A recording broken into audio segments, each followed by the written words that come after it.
नमस्कार मैत्रिणींनो, आषाढी एकादशी म्हणजे भक्ती, श्रद्धा आणि उत्साहाचा सण. पण या खास दिवशी पारंपरिक आणि सुंदर लुक कसा करायचा, घराची सजावट कशी करायची, आजच्या व्हिडिओमध्ये आपण पाहणार आहोत. आषाढी एकादशीसाठी खास फॅशन आणि डेकोरेशन आयडियाज. चला तर मग व्हिडिओला सुरुवात करूया. नंबर 1 आहे फॅशन आयडिया. ट्रेडिशनल नऊवारी साडी. आषाढी एकादशीला पारंपरिक नऊवारी साडी हा सर्वात सुंदर पर्याय आहे. हिरवा, पिवळा, केशरी किंवा जांभळा रंग निवडा.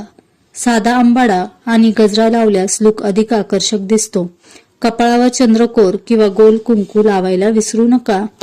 आता बघूया फॅशन आयडिया नंबर 2. ज्वेलरी आणि एक्सेसरीज.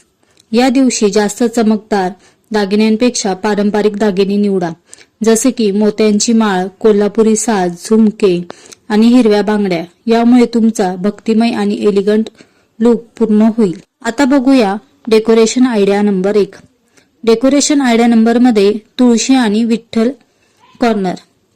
घरात एक छोटासा विठ्ठल रुक्मिणी भक्ती कोपरा तयार करा. तुळशी समोर सुंदर रांगोळी काढा. फुलांच्या माळांनी सजावट करा. समई किंवा दिवा लावा. विठ्ठलाची मूर्ती किंवा फोटो ठेवा. यामुळे घरात भक्तिमय वातावरण निर्माण होते. आता बघूया decoration idea number 2. Decoration idea number आहे फ्लॉवर्स आणि रांगोळी सेटअप. आषाढी एकादशीसाठी फुलांची सजावट नेहमीच आकर्षक दिसते, जसे की झेंडूची फुले, कमळाची सजावट, वारकरी थीम रांगोळी, विठ्ठल विठ्ठल अक्षरांची रांगोळी.